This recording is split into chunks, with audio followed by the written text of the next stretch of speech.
Salam əziz şagirdlər və müdavimlər. Bugün başqa bir sualı sizlər üçün izah edəcəm. Deməli, sözlərin düzgün məntiqi ardıcıllığını tanımlayın. Məntiqi ardıcıllıq olanda burada bildiyimiz kimi bir çox məqam özünü göstərə bilər. Gəlin bir sözlərə baxaq və bizim nə axtardığımızı bir tapalım. Sevinmək sözü. Bildiyimiz kimi sevinmək sözü sadə sözdür. Çünki sevdən sevin yaranmır. Ona görə də bizim sevinmək sözümüz, ilk sözümüz sadə sözdür. İkinci başlayır darıxmaq sözü. Darıxmaq sözünün kökü dardır. İnsan daralanda darıxır. Bunu yadda saxla, bu biraz özdə bir çox insan üçün çətin sözdür. Çox adam darıxmaq sözünün kökü darıq bilir, amma darıq deyil. Deməli, birinci sözümüz sadə oldu. İkinci darıxmaq düzəltmə oldu.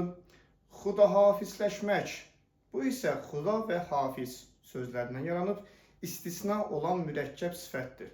Normalda bizim mürəkkəb sifətlərimiz ya devsinə yazılır ya da ayrı yazılır. Xudahafizləşmək, istiotlamaq, sağollaşmaq kimi mürəkkəb istisna feillərimiz var.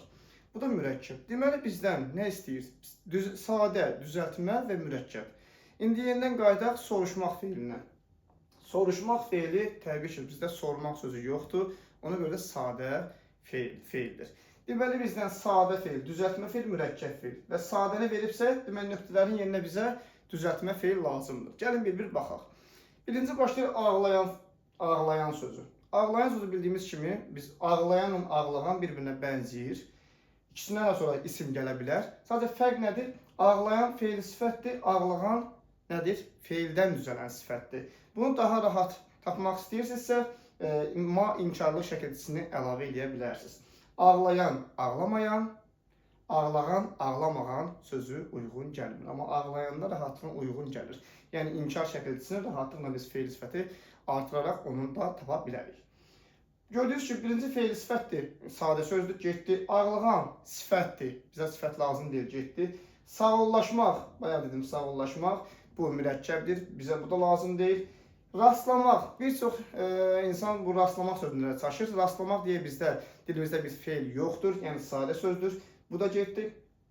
Qalır cavabımız bizdə Y variantı qorxuzmaq. Qorxuzmaq sözü düzəltmədir. Qorxmaq, qorxuzmaq. Qorxmaq, qorxutmaq. Yadda saxlayın ki, burada qorxu, qorxuz deyil. Niyə görə? Çünki burada qorxuzmaqdır, qorxutmaqdır. Bu tipli şəkilçilər hər zaman feildən feil düzəldir. Yəni, qorxu olsa isimdən yaradaraq, o da təbii ki, qrammatikada elə bir qayda yoxdur. Ona görə qorx sözünün kökü uz burada leksik şəkilçidir. Təbii ki, soruşmaq sözünün ardınca gələn düzəltmə söz cavabımız Y variantı qorxuzmaq sözüdür.